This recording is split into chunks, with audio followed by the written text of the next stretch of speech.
Rain pressed softly against the café windows, blurring the city into streaks of gray, when Mira finally let her tears fall.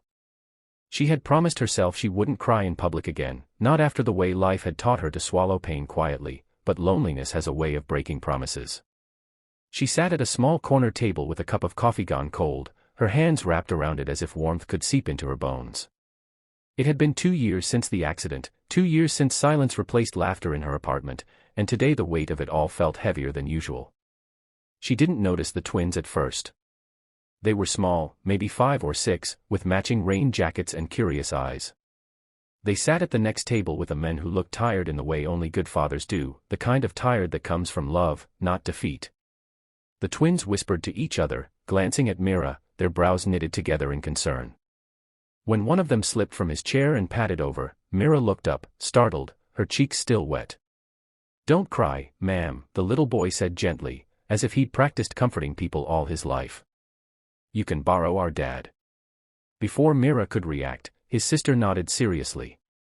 "He's really good at fixing sad," she added. The words hit Mira harder than any cruel remark ever could. She let out a shaky laugh that turned into another sob. The men rushed over, apologizing, embarrassed, trying to usher the children back, but Mira shook her head.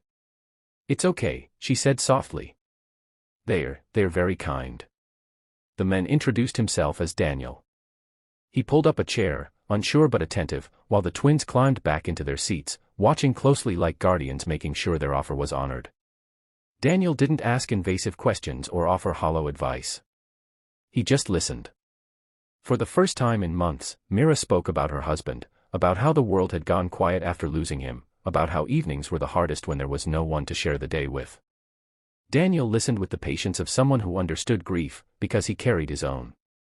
Daniel's wife had passed away 3 years earlier after a short illness, leaving him alone with the twins and a life he hadn't planned to navigate solo. He spoke of learning how to braid hair and pack lunches, of the fear that he might never be enough for them, and the guilt of sometimes wishing for adult conversation at the end of a long day. Their griefs were different, but they recognized each other's wounds. From that day on, chance meetings turned into coffee dates. Sometimes the twins were there, sometimes not, but Mira slowly found herself smiling more, breathing easier. Yet the road was not smooth. Mira struggled with guilt, feeling as if moving forward meant betraying the love she had lost. Daniel faced whispers from relatives who thought he should focus only on his children, not his own heart. There were days Mira pulled away, afraid of hope, and days Daniel wondered if he was asking too much of a woman still healing. The twins noticed everything. One evening, when Mira canceled dinner plans again, they showed up at her door with Daniel, holding a badly wrapped box. Inside was a drawing of all of them holding hands under a bright sun. "Families can change shapes," the little girl said confidently. "Teacher said so." That simple truth cracked something open in Mira. Healing, she realized, wasn't about replacing what was lost, but about allowing new light to enter old shadows.